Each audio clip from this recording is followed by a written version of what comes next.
Beep beep.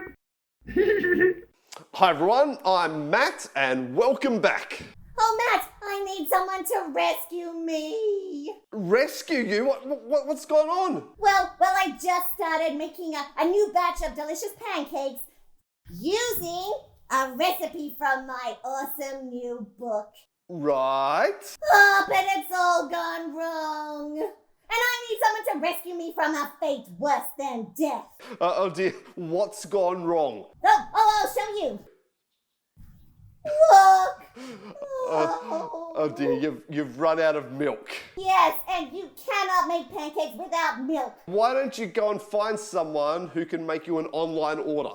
Oh, that's a good idea. Then they can rescue me from this disaster. Woohoo! Oh dear, it's hard when you're stuck and you can't do anything to rescue yourself, isn't it? Well, today we're continuing our series on the book of Exodus from the Bible. And last week we saw that the Israelites, God's chosen people, were stuck in Egypt and they could not rescue themselves.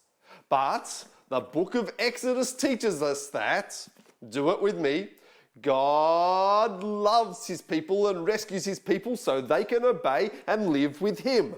Good job. Well, last week, as we looked at Exodus chapters 1 to 6, we saw that God did love his people. And today, as we look at Exodus 7 to 13, we'll see how he rescues his people. Okay, Matt, I'm back. Great, and did you get onto someone? Oh, yeah, I found Chrissy, and she is making the online order as we speak. Excellent. Well, because now you can help me with today's interview. Oh, I can indeed. Today we're meeting Anika, Ali and Jordan. So Anika, Ali and Jordan, are you there? Anika here. Ali here. Jordan, present and accounted for. Anika, Ali and Jordan, you were asked to make a video which covers Exodus chapters 7 to 13. But before you show us what you made, how about you tell us some of the things that stood out to you as you read Exodus 7 to 13? We got a really epic part of the Exodus story, so that was awesome. Yeah, it was amazing to see the extremes that God went to in order to save his people. Things like slimy frogs and pesky flies and huge hail, and so much more, all on the people of Egypt. It is dramatic, but all this wasn't just to bring the Egyptians down. All these extremes show who God is. They show that God is powerful and that he loves his people. Yeah, I was blown away by the Passover, the last plague. God provided a way for his people to be rescued, but his people had to obey him with the lamb and the painting of the doorposts. And I got to act this part out. Yeah, I loved how the whole section shows us just how much God loves his people. And so he rescues them. Well, how did you go coming up with ideas to retell that story? Well, let's have a look and see.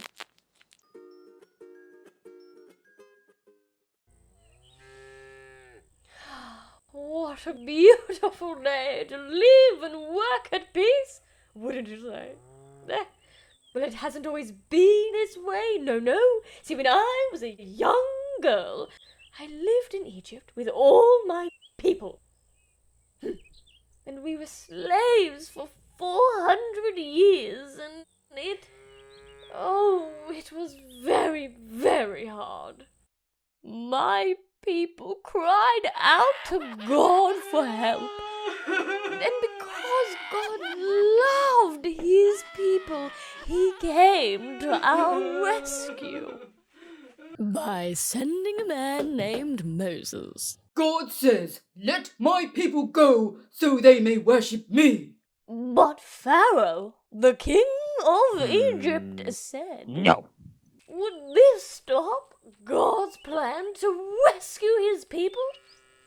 No!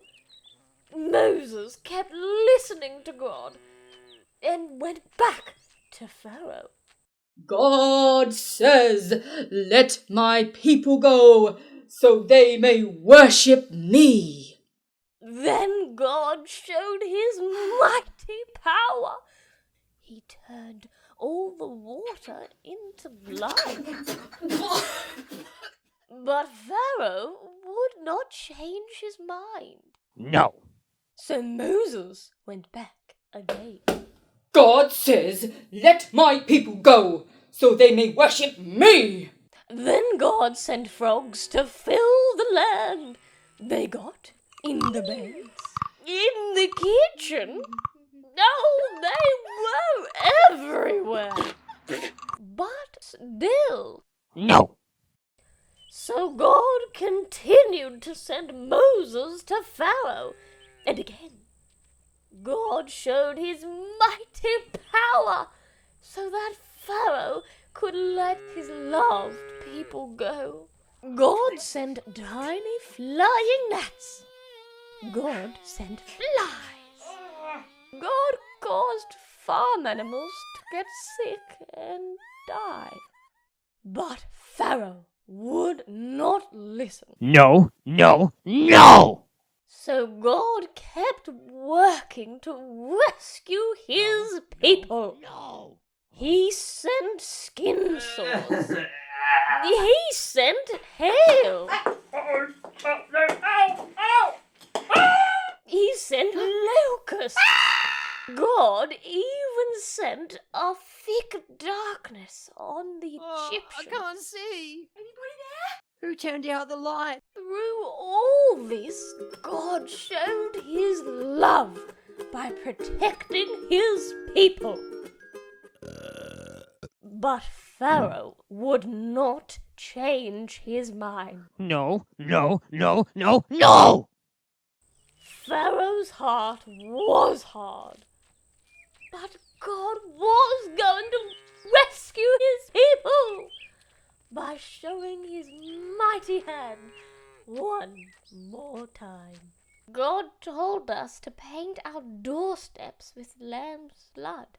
And that night there was a great cry in Egypt as God struck down all the firstborn males of Egypt. But those who had obeyed God and painted their doorposts, well, God protected his people. Finally, Pharaoh said, Oh. and so we left. No, God loved his people. He rescued us so we could worship him.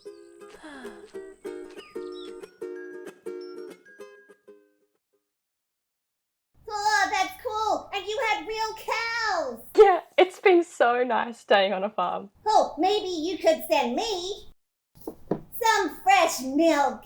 Anyway, that was really cool. Yeah, we were trying to show God's power and love. And how his power and love led him to rescuing his people. Well, thank you so much, Jordan, Anika, and Ali. That was great. Thank you.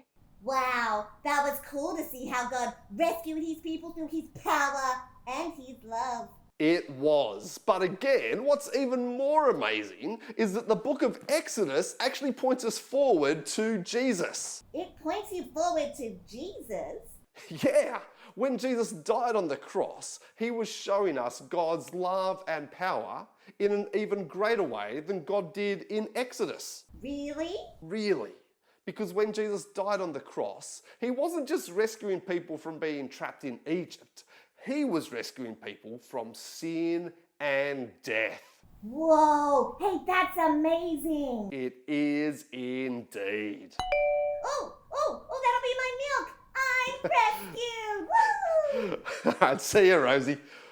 Well, kids, sometimes life can be hard. And sometimes we might think that maybe even God can't rescue us. But today, as we've continued on in our look at the book of Exodus, we've been reminded that, do it with me, God loves his people and rescues his people so they can obey and live with him. Now, God being powerful and loving doesn't always mean that he will rescue us from every bad situation we face. But God's power and his love have been shown through Jesus, who has rescued us from sin and death. And so we can keep trusting him, even when things might be really hard right now. Well, why don't you read through Exodus 7 to 13 with your family this week? And to help you think more about that, you can find some ideas at quizworks.com/home delivery. Maybe you can even make an at-home video to help you remember how God has rescued his people. All right, we'll see you next time.